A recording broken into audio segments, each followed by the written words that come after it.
আসসালামু আলাইকুম। আশা করছি সবাই অনেক অনেক ভালো আছো। তো পরীক্ষার আগে ম্যাথ নিয়ে অনেক ভয় কাজ করে যে ম্যাথে আমি কি আসলে ভালো করতে পারবো কি না, যে এত ম্যাথ প্র্যাকটিস করছি, এই ম্যাথগুলা পরীক্ষাতে যদি আসে আমি কি আসলে লিখতে পারবো কি না। তো এইগুলা মাথায় কাজ করে। তো কিভাবে রিভিশন করবা সেটা নিয়ে আমি আজকে কিছু স্টেপ শেয়ার করব।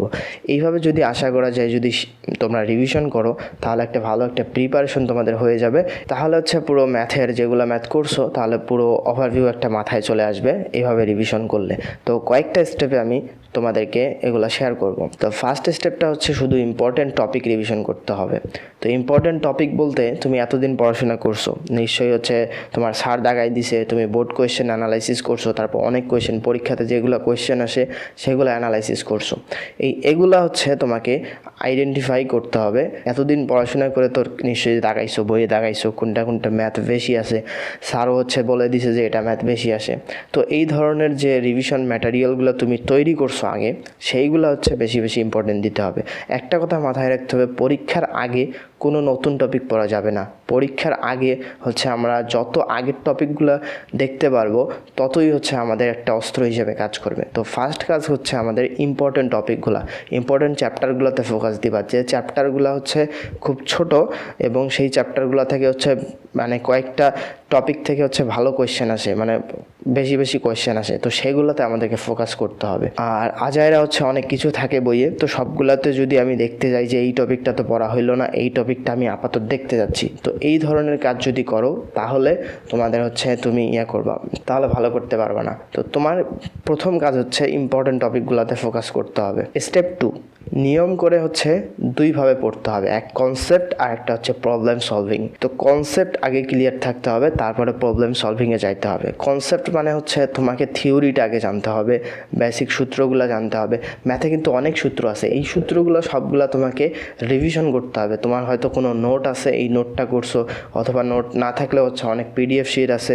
এই পিডিএফ শিটগুলো তোমরা কী করবা, বেশি বেশি দেখবা, দেখে নিবা, চোখ বুলাবা। ধরো একটা টাইম সেট করতে পারো যে আমি 2 ঘন্টা পিডিএফ শিট বা আমার ম্যাথের যে নোট আছে, ফর্মুলার নোট আছে, এই 2 ঘন্টা বা 3 ঘন্টা আমি দেখবো, শুধু দেখবো যে ম্যাথগুলো কীভাবে, ওইগুলা সূত্রগুলো দেখবো।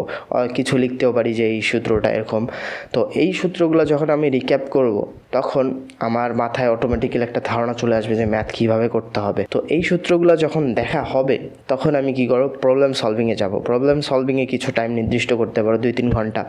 এইভাবে প্রবলেম সলভিং যখন করবা, সূত্রের সাথে মিল রেখে যখন প্রবলেম সলভিংগুলো করবা, তখন তোমার মাথায় একটা ধারণা চলে আসবে যে ম্যাথগুলো এভাবে করতে, আসলে এইভাবে করছিলাম আমি, তো আমার মনে হচ্ছে, এরকম একটা কনফিডেন্স চলে আসবে। তো ম্যাথগুলো বেশি বেশি এইভাবে প্রথমে ফর্মুলা দেখবা, দেন প্রবলেম সলভিং কিছুটা করবা।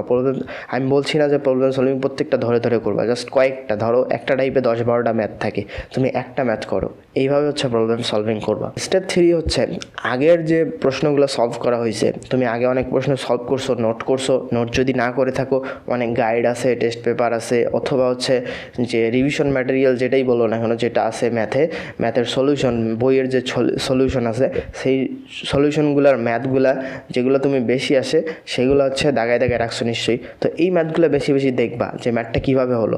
আর একটা কাজ করবা যে তুমি ম্যাথটার সলিউশনটাকে ঢেকে রেখে, প্রথমে ঢেকে রাখবা, ঢেকে রেখে ম্যাথটা পড়বা, পরে ম্যাথটা কীভাবে হতে পারে এইভাবে চিন্তা করবা। যে ধরো আমি একটা ম্যাথ পড়তেছি, ম্যাথটা আমার কীভাবে হইতে পারে, যে এরকম এরকম মানে চোখ বন্ধ করে এভাবে মনে করবা যে ম্যাথটা এইভাবে হইতে পারে, এইভাবে সলভ করতে পারে। স্টেপ বাই স্টেপ যখন তুমি মিলাইতে পারবা, এখন সলভটা দেখো, স্টেপগুলো যখন মিলাবা, আসলে আমি তো এমনি মনে করছি, তার মানে কি তুমি এই ম্যাথটা পারবা। জাস্ট ক্যালকুলেশনের ব্যাপার, ক্যালকুলেশনটা তুমি পরীক্ষার হলে করে দিবা। এখন কাজ তুমি ম্যাথটাকে ঢেকে রেখে দেখো যে তুমি কি মনে মনে স্টেপগুলো তোমার মনে আসে কি না, নাহলে স্টেপগুলো দেখো একটা রিভিশন টাইপের। এইভাবে আগের যে প্রশ্নগুলো বেশি আসে, বোর্ড কোয়েশ্চেন, তারপর পরীক্ষায় যেগুলো, যে কোনো পরীক্ষা হোক, অ্যাডমিশন পরীক্ষা হোক, যেগুলো কোয়েশ্চেন বেশি আসে, সেই কোয়েশ্চেনগুলো তোমাকে বেশি বেশি দেখতে হবে। আর তোমার হাতেই পর্যাপ্ত সময় আছে, একটা দিন মানে অনেক সময়, 24 ঘন্টা সময়। তুমি যদি সময়গুলোকে ভাগ করে নিয়ে এভাবে রিভিশন করতে পারো, পরীক্ষার আগের দিনে বলো, আগের 2 দিন আগেই বলো, যদি সময়গুলোকে ভাগ করে নিয়ে রুটিন ওয়াইজ রিভিশন করতে পারো, আশা করা যায় তোমার একটা ভালো একটা রিভিশন হবে এবং তুমি পরীক্ষায় ভালো করতে পারবা, এবং তোমার মাথায় সব ম্যাথের একটা ধারণা চলে আসবে, একটা কনফিডেন্স একটা বাড়বে। পারবে। তো এইভাবে হচ্ছে রিভিশন করবা, আর রিভিশনের হচ্ছে রুটিন বানাবা যে কীভাবে তুমি কখন কোনটা পড়বা, কখন কী করবা। যে 3টা স্টেপ বললাম, এই স্টেপগুলো করে তুমি একটা রুটিন বানিয়ে নিতে পারো। আর রুটিনটা তুমি চাইলে হচ্ছে শেয়ার দিতে পারো হচ্ছে আমাদের ফেসবুক গ্রুপে, তো সেটার লিঙ্ক হচ্ছে আমাদের ডিসক্রিপশন অথবা কমেন্ট বক্সে পেয়ে যাবা। আর ভিডিওটা ভালো লাগলে অবশ্যই ফ্রেন্ডদের সাথে শেয়ার করবা। তো আজকে এই পর্যন্ত, নেক্সটে কোনো একটা ভিডিওতে দেখা হবে, ততক্ষণ পর্যন্ত সাথেই থাকো। আসসালামু আলাইকুম।